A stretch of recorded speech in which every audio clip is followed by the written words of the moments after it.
Je suis très heureuse de vous accueillir pour cette première conférence RIFT publique 2021 qui vient fêter en quelque sorte le printemps.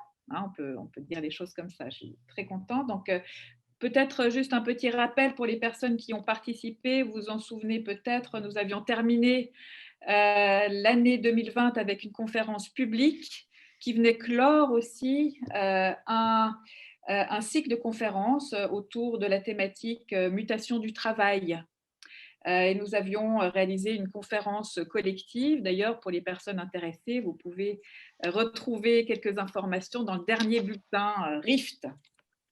Alors pour cette année, le RIFT a décidé de choisir plutôt un autre concept de conférence. Il s'agit plutôt d'ouvrir des conférences particulières qui abordent chacune à sa façon un ou des enjeux en lien avec la formation des adultes.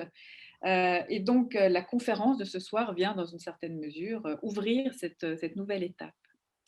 Alors, j'ai le grand plaisir de vous présenter Alexandra Nguyen et dire peut-être un petit mot sur sa conférence et sur sa trajectoire. La conférence est intitulée, comme vous l'avez vu, Trajectoire de l'affectivité dans les interactions en contexte de formation, implication, affiliation et autoréflexivité dans la supervision en psychiatrie. Tout un programme déjà rien qu'avec le titre. Alexandra a une trajectoire professionnelle qui est déjà en soi aussi passionnante, où s'entremêle son intérêt pour le domaine des soins, pour la relation thérapeutique et pour les questions de formation. Elle est titulaire d'un diplôme en soins infirmiers, d'un diplôme en thérapie familiale, et elle mène une première étape de sa carrière dans les soins infirmiers, en psychiatrie aux hôpitaux universitaires de Genève. Elle se forme et elle forme aussi à l'intervention systémique les professionnels de la santé et du social. Et puis ensuite, elle se forme elle-même à l'Université de Genève en sciences de l'éducation. Elle obtient même son doctorat tout à fait récemment sous la direction du professeur Laurent Filietta autour de la thématique dont elle va précisément nous parler ce soir. Elle est aujourd'hui professeure HES à la Haute École de la Santé La Source à Lausanne, au laboratoire santé mentale et psychiatrie. Et elle développe là sa ligne de recherche dans le champ des interactions en situation de travail et de formation dans le domaine de la santé. Elle est également aujourd'hui doyenne de sa faculté à la HES La Source.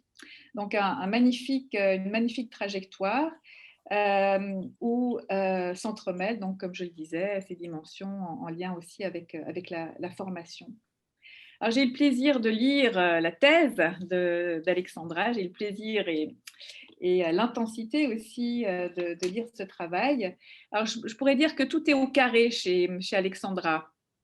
Vous allez voir la finesse de son travail. Elle s'intéresse à l'analyse d'interaction, mais elle ne s'arrête pas à uniquement ce qui se dit ou ce qui se fait dans des interactions entre des superviseurs et des supervisés dans le domaine de la psychiatrie. Elle s'intéresse aussi à mieux comprendre l'articulation entre construction de connaissances et dimension émotionnelle. Et vous verrez combien cette dimension des émotions apparaît de manière centrale.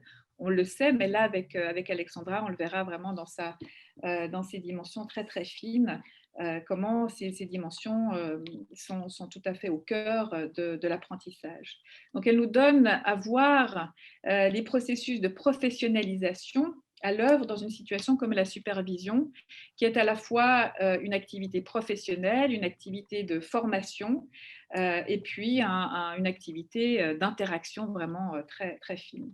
Et puis quand je disais que tout est au carré, c'est aussi pour dire que, vous le verrez, Alexandra s'intéresse à l'interaction entre superviseur et supervisé, mais qui sont en train de parler aussi d'une autre interaction. Donc il y a des interactions qui sont comme ça en abîme, et son analyse, vous le verrez aussi, se réalise dans cette perspective en abîme. Et puis les émotions sont au carré, évidemment, puisque les superviseurs et les supervisés parlent d'émotions qui sont en lien avec l'interaction dont le supervisé parle, mais évidemment qu'il y a aussi des émotions qui sont en jeu dans cette interaction délicate entre le supervisé et le superviseur. Et puis la question des émotions dans une relation thérapeutique, mais aussi dans une relation de formation, est tout à fait centrale. Donc, en tant que formateur et chercheur dans le domaine de la formation des adultes, il nous semble que ce travail permet vraiment de bien réaliser, de bien rappeler aussi combien les émotions sont centrales dans toute action de formation, et la finesse et la délicatesse des processus qui sous-tendent les actes de formation, c'est bien l'objet d'Alexandra et qu'elle va nous permettre de mieux comprendre. Elle permet aussi, ce travail permet aussi de contribuer à la réflexion.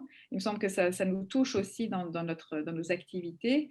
La réflexion autour des conditions qui permettent la construction d'une interaction et d'un récit aussi propice à l'apprentissage. Alors, je me réjouis beaucoup, Alexandra, de t'entendre ce soir. Et c'est Stéphane, tout à l'heure, Stéphane Jacquemet, qui animera la discussion à la fin. Enfin, tu verras, Alexandra, si tu préfères avoir les interventions en cours de route ou bien si tu préfères garder un temps à la fin de ta conférence. Peut-être encore juste un tout petit mot pour dire combien il est toujours efficace d'éteindre les micros pendant l'exposé avant que vous preniez la parole. C'est plus agréable. Et puis, vous dire aussi vous rappeler que la conférence est enregistrée et qu'elle sera mise à disposition aussi après coup pour les personnes qui le souhaiteraient. Donc, la conférence est enregistrée, vos interventions également. Merci à tout le monde d'être là et merci à Alexandra. Merci beaucoup, Nathalie. Je vais partager mon écran, mon PowerPoint, tout de suite.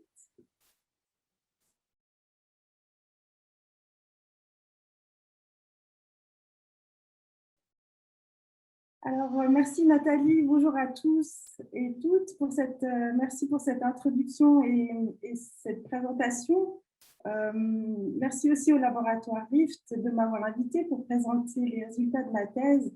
Et puis, je profite toujours de remercier particulièrement les participants à la recherche. Et puis, vous, auditeurs intéressés par la thématique, je reconnais plusieurs d'entre vous, collègues et amis, ça me fait très plaisir. Je vous présente une partie des résultats de la recherche qui concerne la dimension affective dans les interactions de supervision. Et j'ai choisi de détailler plus particulièrement les phénomènes d'implication, d'affiliation, d'autoréflexivité dans la supervision. Donc, je commencerai par une présentation très brève de la recherche pour ensuite un exposé des trajectoires de l'affectivité. Et je finirai avec une réflexion sur la professionnalité du superviseur et plus largement du formateur dans la gestion de l'affectivité en interaction. La supervision est un dispositif central de la formation des thérapeutes. Le développement des compétences techniques, relationnelles et identitaires en constitue les buts principaux. Et la supervision met en présence un thérapeute et un superviseur qui analysent les actions et les interactions des thérapeutes avec leurs patients. Ces analyses visent à développer les compétences relationnelles indispensables à la construction d'une alliance thérapeutique et d'intervention thérapeutique également. Et dans les échanges, le thérapeute est à la fois sujet des situations analysées et narrateur des récits d'expérience. La supervision comporte une complexité inhérente à la gestion émotionnelle des échanges lors du travail sur la relation thérapeutique. Les émotions éprouvées par le thérapeute dans la situation clinique sont convoquées dans les récits d'expérience, mais elles sont aussi actualisées dans la situation de supervision. Le superviseur est garant d'une efficacité des propositions de résolution de problèmes techniques, relationnels, cliniques et du processus d'apprentissage du thérapeute. Les interactants négocient les rôles et les places pour atteindre les objectifs de la supervision. Malgré un champ de recherche investi par les communautés professionnelles et scientifiques, Il existe peu ou pas de recherche qui documente le travail de supervision dans les situations de son accomplissement. Lorsque les tandems abordent la relation thérapeutique, les émotions constituent un thème prégnant et central des échanges de supervision. Lors des présentations cliniques, le thérapeute évoque les émotions éprouvées dans la situation rapportée, mais il rend également manifeste une affectivité dans les interactions avec le superviseur. Les analyses montrent que le thérapeute produit un récit plus ou moins impliqué, parfois même détaché, et je me suis penchée sur ce phénomène d'implication pour le décrire finement dans ses manifestations multimodales. Les analyses montrent une gestion collaborative de l'affectivité qui conduit invariablement à l'accomplissement d'une affiliation conjointe et au discours autoréflexif du thérapeute. Je vous présente maintenant brièvement la recherche menée. Les visées de la recherche ont consisté d'une part à documenter la professionnalité des superviseurs par l'analyse des interactions dans leur contexte et leur situation d'accomplissement, également de décrire les phénomènes relationnels du point de vue des rapports de pouvoir, d'apprentissage, d'engagement émotionnel dans la supervision. Je vous présente en quelques mots les cadres de la recherche et leur ancrage dans la littérature scientifique. Tout d'abord, le cadre contextuel avec une revue de la littérature concernant la relation thérapeutique en psychiatrie ainsi que la supervision.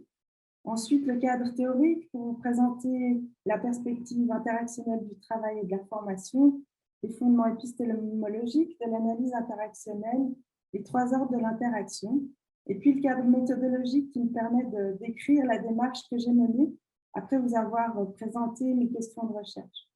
Je serai très synthétique, et donc si vous voulez tous les détails contextuels et théoriques, je vous inviterai à lire le manuscrit, mais j'avais envie de porter plus d'attention aux résultats dans cette conférence. La relation thérapeutique est une dyade collaborative qui nécessite un processus d'ajustement mutuel. L'engagement, l'alliance thérapeutique sont identifiés comme des composantes centrales des soins et des ingrédients de l'efficacité des traitements. De plus, au cours des interactions, le thérapeute éprouve des émotions qui convoquent sa propre histoire et qui influencent les décisions qu'il prend au cours de la thérapie. La conscience de soi, au plan émotionnel, cognitif et comportementaux, s'avère indispensable pour adopter une posture professionnelle. La formation des thérapeutes revêt un enjeu donc majeur pour l'efficacité des traitements, et les études montrent que la formation à la relation thérapeutique permet la conceptualisation des réponses émotionnelles et l'autoréflexion sur les expériences et sur les interactions thérapeute-patient. Les recommandations professionnelles et scientifiques issues de ces études indiquent que la supervision est une modalité importante de la formation des thérapeutes sur la dimension relationnelle avec les patients. Ma recherche s'intéresse au phénomène interactionnel en situation de formation. Les fondements épistémologiques de l'analyse interactionnelle sont ancrés dans la microsociologie d'Erving Goffman, les courants de l'ethnographie, de la communication et dans les courants de l'ethnométhodologie et de l'analyse conversationnelle. Les processus de la formation professionnelle sont étudiés dans les disciplines des approches et des théoriques et des méthodologiques diverses telles que l'ergonomie, la didactique professionnelle ou le workplace learning. La recherche dans le domaine des interactions en situation de formation relève un intérêt pour les processus et les conditions d'apprentissage au travail, les fonctionnements collectifs, les ressources multimodales et les compétences interactionnelles. L'interaction est donc au cœur de l'apprentissage. Il s'agit d'apprendre avec et par les autres. Et les études dans ce champ relèvent que les processus langagiers participent à un plus grand contrôle des actions et des interactions dans les situations de travail et de formation. Cette recherche est adossée à une conception de l'interaction comme constituée de 3 ordres qui définissent la relation momentanée des participants à l'interaction. L'ordre déontique qui fait référence au droit des participants d'imposer des actions à leurs coparticipants. L'ordre épistémique qui comprend les informations que les participants à l'interaction ont le droit et l'obligation de connaître par rapport à leurs interlocuteurs. Et puis l'ordre émotionnel qui concerne l'affectivité que les participants sont attendus ou autorisés d'exprimer. Des négociations relationnelles sont menées en permanence par les interactants et impliquent une gestion complexe des enjeux liés au pouvoir, aux connaissances et aux émotions.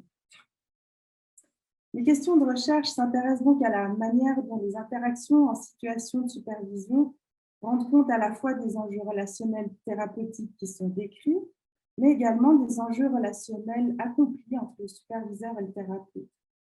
Elle porte sur les ressources langagières multimodales qui sont mobilisées par les interactants pour négocier ces enjeux et sur leur émergence dans les interactions. Mais finalement, mes questions visaient également à comprendre et décrire les contributions spécifiques du superviseur. Je vous présente maintenant le cadre méthodologique de la recherche en commençant par le contexte de l'étude. La formation des thérapeutes et des psychothérapeutes suisses est reconnue au niveau fédéral et concerne la formation post-graduée des médecins spécialisés et des psychologues.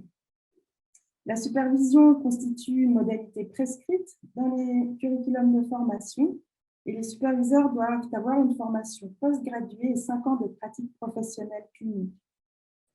Les participants que j'ai recrutés œuvrent dans le cadre de la psychiatrie hospitalière et des consultations communautaires. J'ai filmé les supervisions de 6 tandems superviseurs-thérapeutes, c'est-à-dire 6 séances de supervision pour chaque tandem. Les superviseurs sont constitués de 3 médecins et un psychologue, les thérapeutes de 3 médecins et 3 psychologues, et les 3 grandes approches psychothérapeutiques sont représentées.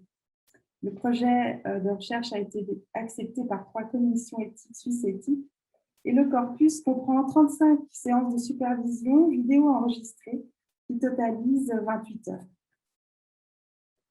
Le premier mouvement analytique sur l'ensemble du corpus a permis de décrire les formes et les activités de supervision, ainsi que le statut du travail sur la relation thérapeutique dans la supervision. Pour constituer la collection des données, j'ai établi des critères de sélection des séquences sur le registre thématique de la relation et des émotions. La sélection a été orientée par les indices du lien entre le thérapeute et le patient, ainsi que les indices de sentiments et d'émotions décrits dans les discours des thérapeutes. Le temps total de travail sur la relation thérapeutique est de 7h36, ce qui correspond à environ 27%, un peu plus d'un quart du temps de supervision. Le temps restant est consacré au travail technique et théorique selon les approches thérapeutiques concernées. Et la collection comptabilise 51 séquences de travail sur la relation thérapeutique. J'ai déterminé des conventions de transcription de toutes les séquences en me référant à la littérature dans le domaine des analyses interactionnelles et selon les principes de pertinence analytique, d'accessibilité, de robustesse, d'économie et d'adaptabilité. Les outils analytiques sont l'organisation topicale, l'implication et l'affiliation, le positionnement sur les 3 ordres de l'interaction, mais pour cette conférence, ce sera plus particulièrement sur l'ordre émotionnel, ainsi que les discours rapportés, même cette présentation ne portera pas sur cette pratique langagière-là, donc je l'ai grisée. Je ne pourrai pas tout vous montrer sur cette soirée.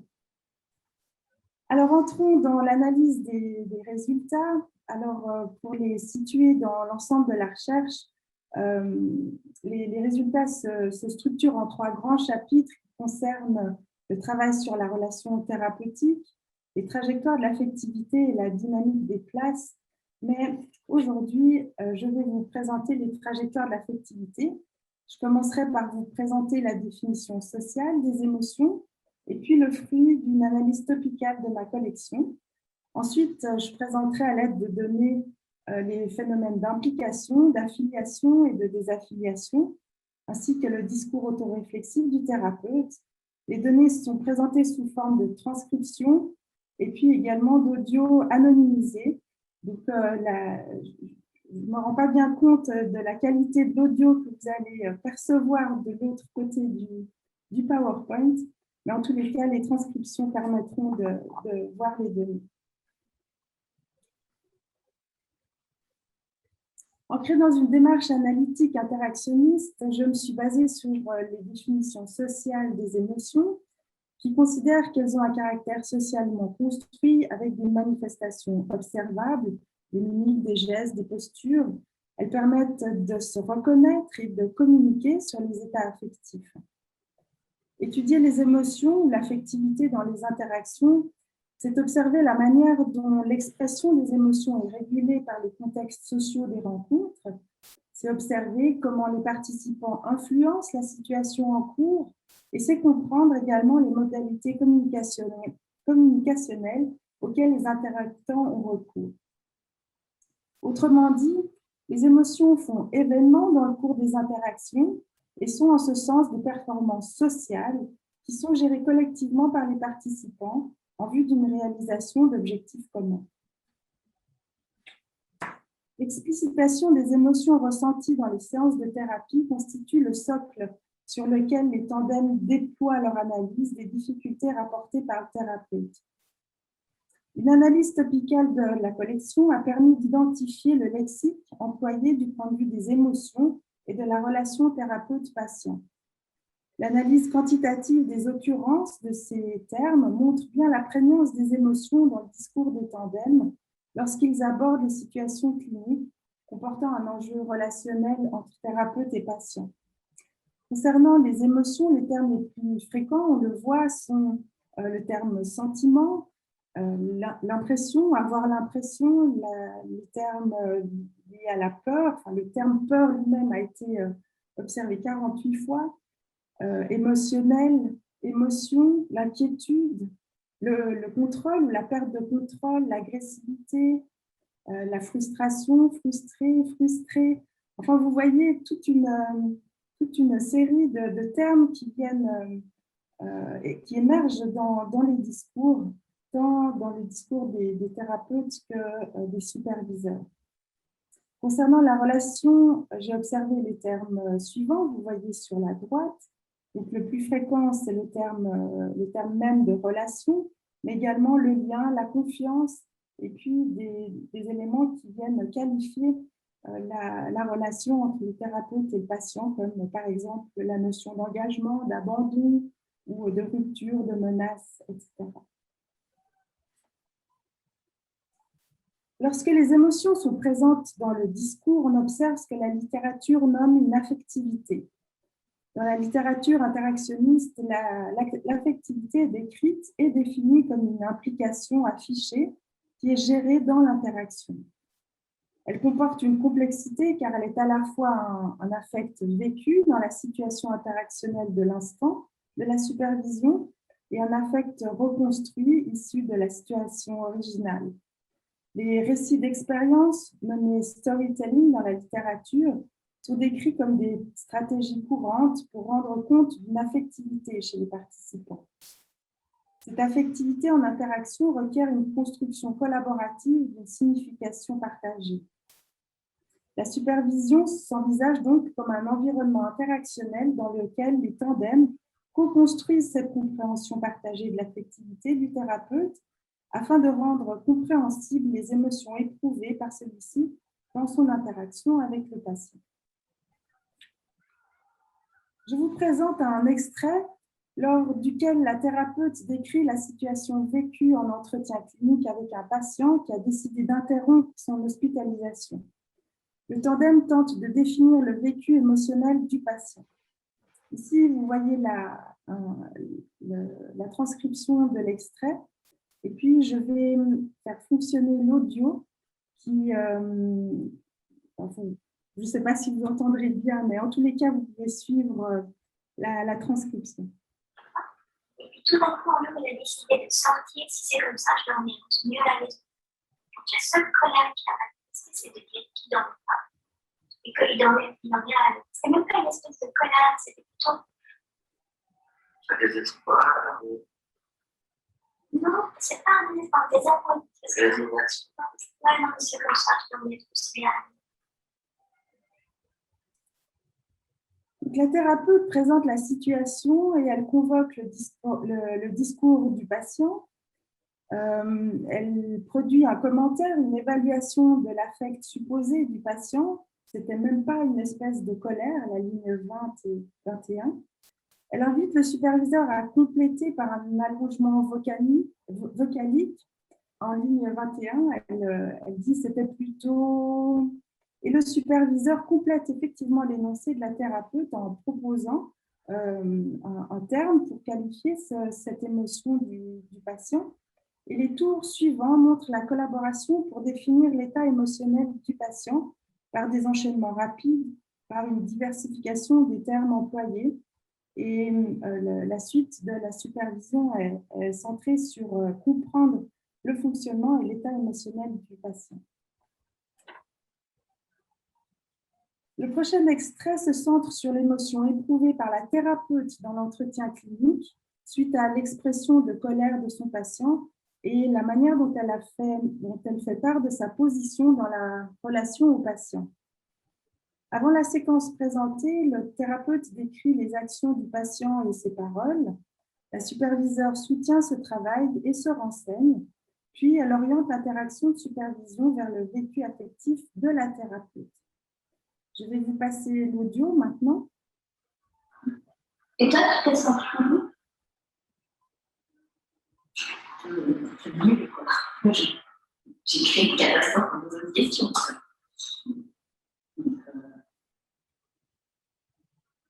Mais agresser? Agresser? Non, pas agresser, parce que j'ai l'impression que c'était contre moi. Mais ça, il y a des moments quand ça se défend. L'orientation par une question centrée sur l'affectivité de la thérapeute est soulignée par le verbe sentir et également par l'accentuation du pronom toi à la ligne 64. Le silence avant la prise de parole de la thérapeute indique une réflexion et plusieurs signes multimodaux indiquent une implication, une affectivité dans la situation de supervision. On voit un hochement de tête qui survient en même temps que des particules de rire dans la voix, des pauses multiples, des hésitations. Et la thérapeute produit donc une évaluation personnelle. Elle dit qu'elle s'est sentie un peu nulle et elle réoriente aussitôt vers les actions qu'elle a menées, donc le fait qu'elle a posé une question. La superviseure reprend le tour en proposant une hypothèse, mais centrée sur la posture affective de la thérapeute avec son patient. En ligne 69, elle l'interroge, mais agressée. À la suite de cette interaction, on peut voir des phénomènes d'alignement topicaux et de construction d'une compréhension partagée du vécu affectif de la thérapeute. On voit que chaque tour de parole apporte quelque chose de plus à la compréhension de ce qui s'est passé. On voit fortement que les choses, les indices multimodaux sont imprégnés d'implication, d'affectivité, que ce soit par le lexique ou bien par les éléments justement vocaux ou aussi gestuels. En analysant toutes les séquences de la collection, j'ai observé qu'après une présentation clinique initiale, le travail collaboratif des tandems comprend nécessairement une implication du thérapeute. Lorsque le récit initial est détaché, les réponses du superviseur se centrent sur la posture affective du thérapeute et la séquentialité montre que l'implication se donne ensuite à voir dans les interactions. Dans tous les cas, on observe un accomplissement d'une affiliation conjointe suivi d'un discours autoréflexif du thérapeute à propos de sa posture affective. Donc, comme je viens de vous le montrer avec les deux extraits précédents, les récits d'expérience permettent l'évocation discursive d'émotions vécues et ils constituent des espaces interactionnels dans lesquels une affectivité se manifeste. Cette affectivité, elle est rendue visible, comme vous l'avez vu dans les échanges de manière multimodale et dans la posture des interactants à propos de l'expérience émotionnelle évoquée dans leur récit.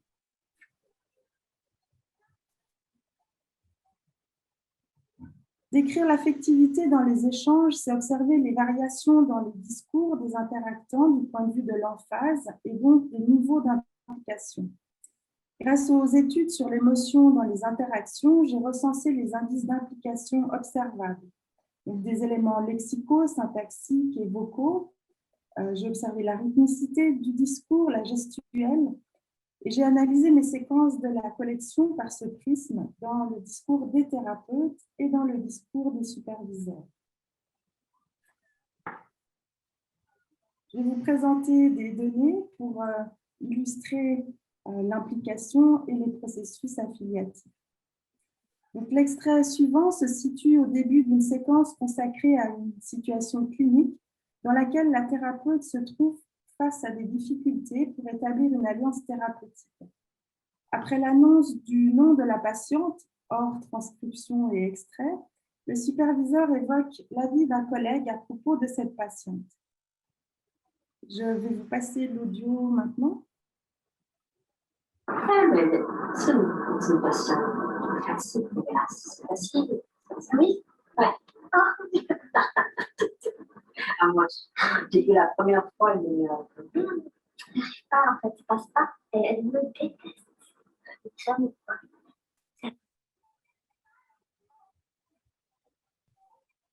De multiples indices sont manifestés par les deux interactants et particulièrement par la thérapeute.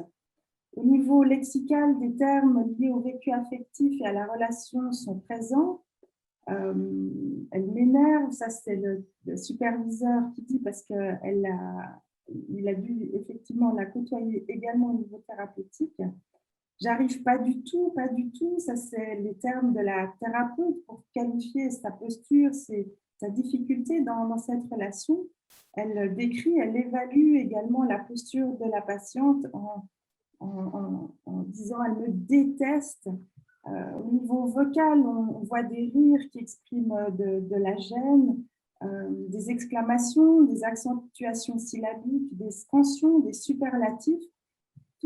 Tous ces indices qui sont également superposés par un niveau gestuel, les sourires, des mouvements de tête, des mimiques du visage, les sourcils, elle se mord les lèvres, les mains bougent, se secouent, la tête également. Donc, les transcriptions multimodales permettent de restituer en partie ces éléments qui sont très intéressants à observer sur la vidéo, mais aussi tout à fait passionnant de retranscrire pour ensuite voir comment la séquentialité rend compte de cette construction d'une affectivité dans le discours. Afin d'observer la séquentialité de ces comportements multimodaux, l'analyse fine des transcriptions a progressivement été augmentée pour décrire la dynamique d'émergence des indices de l'affectivité des participants. Et pour décrire les trajectoires de séquences, il m'a fallu développer des outils pour représenter graphiquement et temporellement les variations du niveau d'implication pour chaque participant. Donc, en me référant aux études dans le domaine, j'ai construit un système de codage qui est exploratoire et qui mériterait des tests de fidélité interjuge pour améliorer sa validité.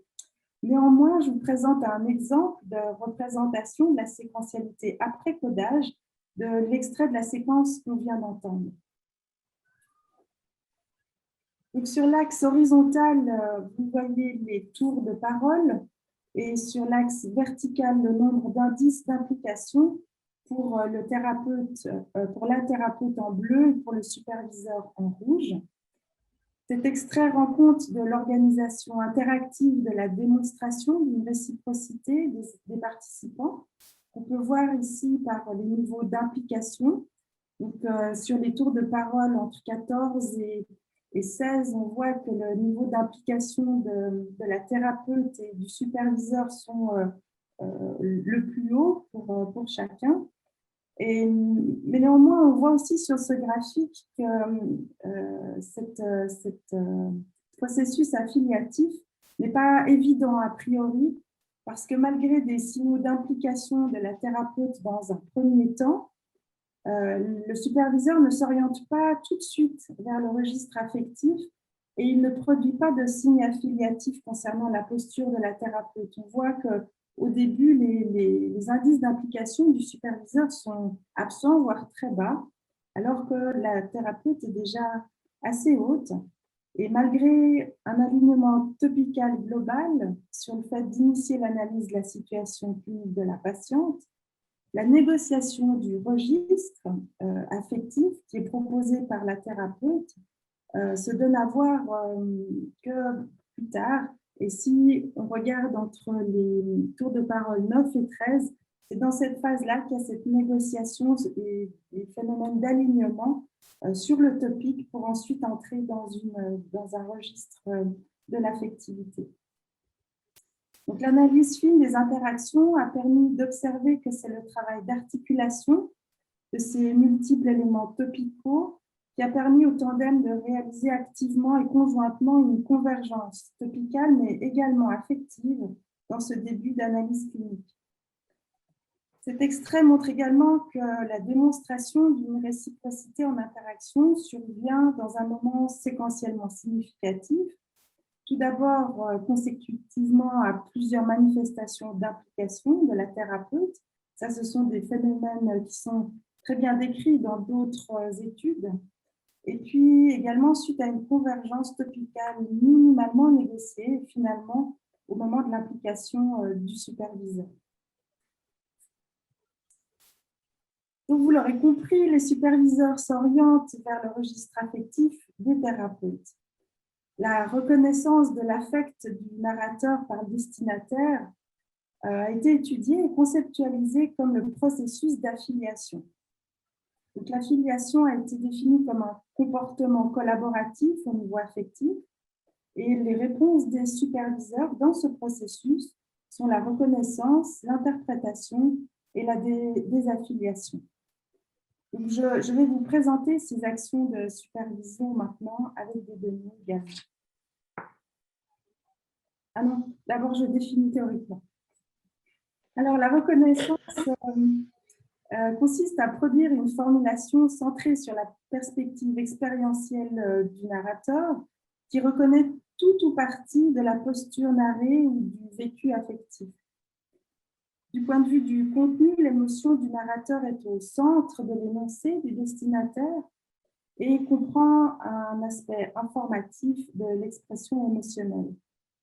L'expérience émotionnelle est signifiée comme réelle, valable et légitime. Et puis, il y a une absence de composante interprétative. Le superviseur parle à partir de l'expérience du thérapeute sans reformulation, en adoptant la posture même du thérapeute.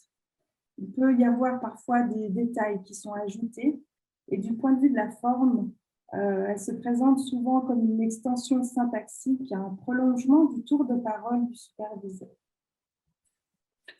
Donc, je vais vous montrer des extraits. Tout d'abord, la reconnaissance. Donc, l'extrait suivant se situe au début d'une séquence où la thérapeute aborde un sentiment de gêne dans la relation avec un patient. Je vous passe l'audio.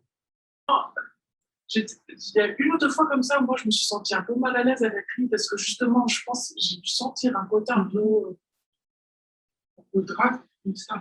Alors, ouais, je pense, alors c'est pas de la drague ouverte, parce que c'est, je vois, il y a comme ça, moi aussi j'ai eu ce sentiment. Mais ouais, ou.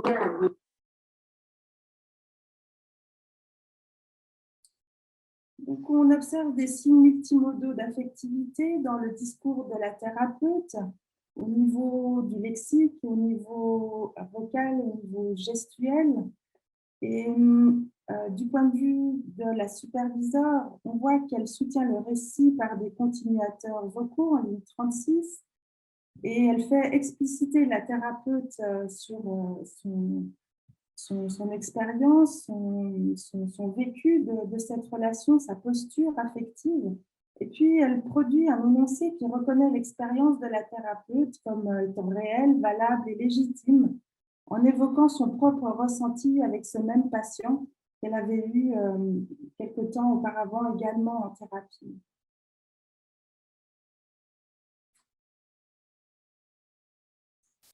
L'interprétation, c'est une action discursive qui reconnaît la posture affective du narrateur en orientant également l'attention vers quelque chose d'implicite dans l'expérience narrée d'une personne.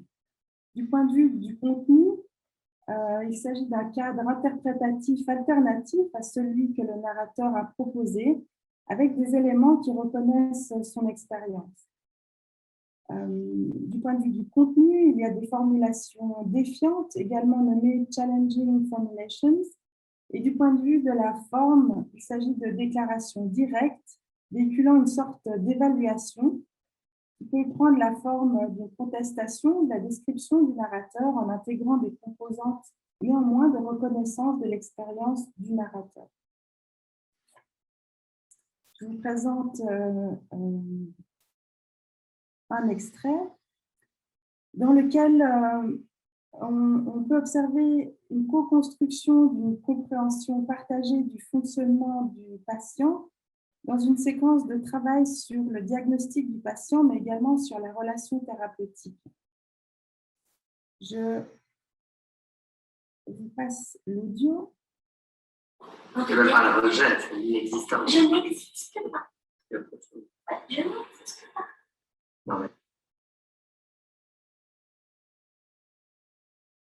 Donc, le superviseur reprend son tour un chevauchement compétitif et il formule un énoncé qu'on pourrait qualifier d'hybride. Donc, l'énoncé en ligne 139, c'est même pas le rejet, c'est l'inexistence. Il est hybride parce qu'il comporte à la fois un cadrage théorique, au sens où il mentionne des concepts pour qualifier les enjeux de la relation entre la thérapeute et le patient, donc le rejet, l'inexistence, mais il comporte également une part d'interprétation au sens où, à aucun moment dans les tours de parole précédents, la thérapeute ne mentionne un vécu personnel de rejet. La thérapeute s'aligne en secouant la tête en ligne 142, indice d'un alignement avec le contenu du discours du superviseur. Elle recycle sa posture relationnelle. Elle dit « je n'existe pas » à plusieurs reprises, donc en ligne 143, 146, avec emphase dans les termes qui sont proposés par le superviseur.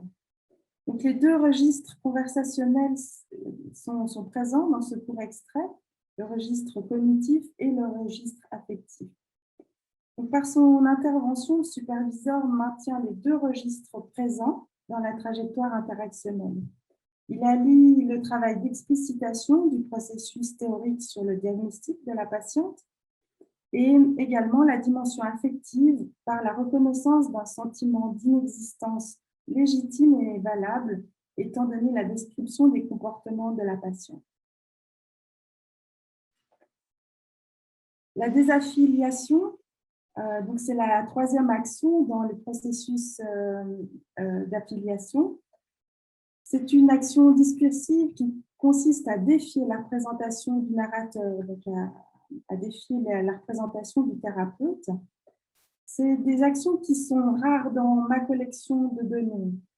Les contenus consistent en des énoncés de reproches, de plaintes, de critiques ou de désaccords. Ce sont des explications qui recadrent le sens à donner à la situation et à la posture décrite par le thérapeute. La forme peut prendre, se donner à voir par une assertion évaluative et négative. Je vais vous présenter un exemple. Donc, cet extrait survient après une longue phase de présentation clinique du thérapeute, lors de laquelle il décrit sa difficulté dans le contrat thérapeutique entre ce qu'il a convenu avec la patiente et ses propres interventions. Donc, l'extrait s'ouvre avec l'action de désaffiliation du superviseur et je vous présente les deux. en même temps, les patients, s'ils veulent prendre, ils prennent. Et s'ils ne veulent pas prendre, ils ne prennent pas. Donc, merci. Le superviseur défie la représentation du thérapeute qui pense qu'il a forcément un impact sur la patiente avec ses interventions. Il y a une présence d'indices affectifs dans les tours de parole du thérapeute principalement des indices gestuels et de mimique du visage. Il rit, mais si on analyse l'aspect topical et puis la survenue de ce rire, c'est un rire qui n'est pas pertinent du point de vue de la trajectoire topicale, et donc ces rires indiquent une affectivité, une emphase dans ce moment-là de la supervision. Ensuite, le travail du tandem est centré sur la posture de toute puissance des thérapeutes et l'autodétermination des patients. C'est vraiment dans l'ensemble de la séquence un virage très important de la supervision qui permet aux thérapeutes de quitter un registre assez détaché par rapport à sa thérapie vers quelque chose de beaucoup plus impliqué et puis autoréflexif.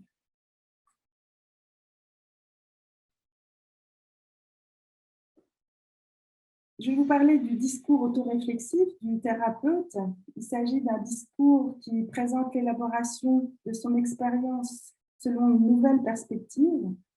La posture relationnelle et affective est recyclée, revisitée avec la présence d'indices d'une intégration d'éléments théoriques abordés en séquence de supervision.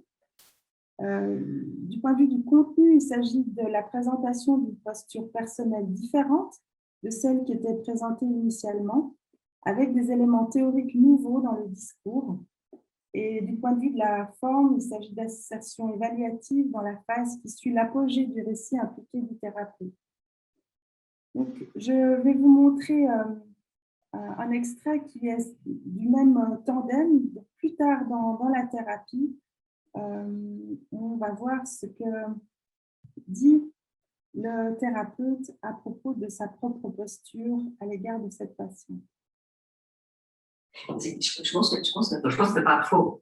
Non, moi j'entends, mais c'est vrai que du coup, je pense qu'il y a aussi peut-être une crainte que ce soit, si l'hypothèse que c'est un trouble de la personnalité juste, c'est qu'il y a aussi d'être à mon défaut. Du coup, plus je m'engage, plus la thérapie sera engagée, et plus ce sera difficile ensuite d'en sortir. Bien sûr. Peut-être, il y a aussi ça qui lorsqu'on analyse toute la séquence du point de vue topical et de l'évolution de la thématique au cours de la supervision, on observe des nouveaux éléments dans le discours du thérapeute. Il peut aborder des éléments liés à sa posture émotionnelle, la crainte qu'il a de s'engager dans cette relation thérapeutique. Il peut parler et thématiser la question de la relation plutôt que de la posture seulement de la patiente. Et puis, on voit que c'est progressif. On observe dans la suite de la supervision qu'il y a des allers-retours entre une avancée vers l'autoréflexivité puis des pas de recul. Ça prend vraiment toute la supervision pour que finalement, et je n'aurai pas le temps de vous montrer la fin de cette séance de supervision, le thérapeute envisage vraiment d'aborder ses résonances, son vécu, pour comprendre pourquoi l'évolution de cette thérapie pourrait être améliorée. Donc, j'ouvre maintenant quelques dias pour ouvrir la discussion avec vous concernant la professionnalité du superviseur dans la gestion de l'affectivité en supervision. Il s'agit pour le superviseur de soutenir le récit d'expérience vécue du thérapeute par des comportements multimodaux. Souvent, dans la phase de production du récit, c'est des hochements de tête qui s'accentuent jusqu'à l'apogée du récit, parfois également des relances et des reformulations. Donc, comme le travail sur les émotions passe par l'explicitation d'un récit d'expérience vécue, cette capacité-là du superviseur est très importante parce que sans récit d'expérience, il n'y a pas de travail sur les émotions et la relation thérapeutique. Il s'agit également d'identifier la présence d'affectivité dans le discours des thérapeutes.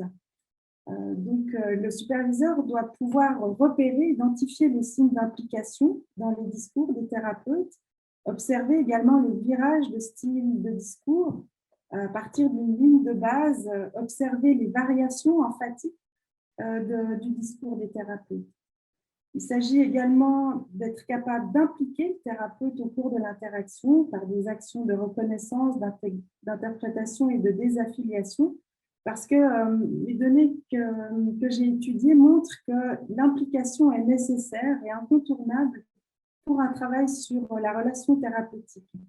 Et donc, il s'agit pour les superviseurs d'avoir différentes ressources pour générer cette implication chez le thérapeute lorsque, par exemple, il est détaché. Voilà. La professionnalité du superviseur, c'est également accomplir une affiliation conjointe. C'est une étape incontournable mais nécessaire pour que puisse se déployer un discours auto-réflexif du thérapeute. Sans l'affiliation conjointe, ce travail cognitif ne survient pas. Donc, il s'agit d'afficher des comportements séquentiellement organisés au cours d'un récit d'expérience qui valide et légitime la posture affective du thérapeute, et puis également de construire de façon collaborative une signification partagée de ce vécu. Il s'agit également de recourir à ses propres expériences cliniques ou privées pour conduire les activités de supervision. Donc ça, c'est un autre phénomène que j'ai observé dans mes données, c'est que les thérapeutes sont amenés parfois à partager leurs propres expériences, soit des expériences en tant que thérapeute dans leur propre situation clinique, et ils explicitent des éléments significatifs des enjeux relationnels thérapeute-patient en ayant recours à leur propre expérience. Ils dévoilent aussi parfois des aspects personnels, des expériences vécues plus du domaine privé, en lien avec la posture professionnelle et l'histoire de vie personnelle. Ce que dans certaines littératures, on entendra comme le concept de résonance. Et puis, il s'agit également de déplacer progressivement les registres discursifs, donc du registre affectif vers le registre cognitif, jusqu'au discours autoréflexif du thérapeute à propos de la situation relationnelle. Et donc, pour faire ce déplacement, il s'agit de s'affilier, cadrer théoriquement et interpréter, et soutenir la théorisation.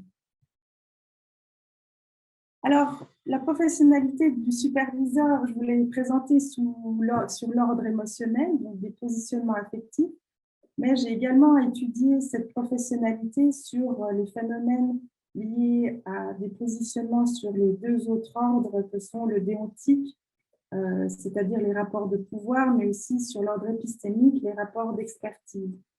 Donc, une conférence ne suffisant pas, volontiers, j'en discute avec vous maintenant ou lisez ma thèse. Et je vous remercie pour votre écoute.